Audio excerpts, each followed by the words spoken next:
আয়াত ১২৬। أولا يرون أنهم يفتنون في كل عام مرة أو مرتين ثم لا يتوبون ولا هم يذكرون।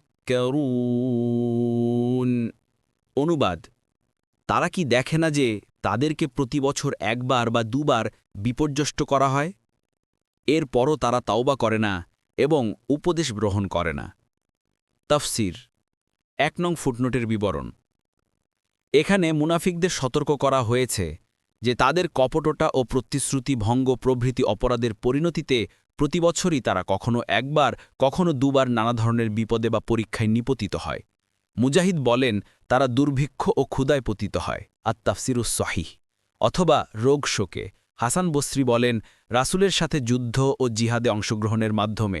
কুরতুবী: তাছাড়া কখনো তাদের কাফের মিত্ররা পরাজিত হয়, কখনো তাদের গোপন অভিসন্ধি ফাঁস হয়ে যাওয়ার ফলে তারা দিবানিশা মর্মপীড়া ভোগ করে।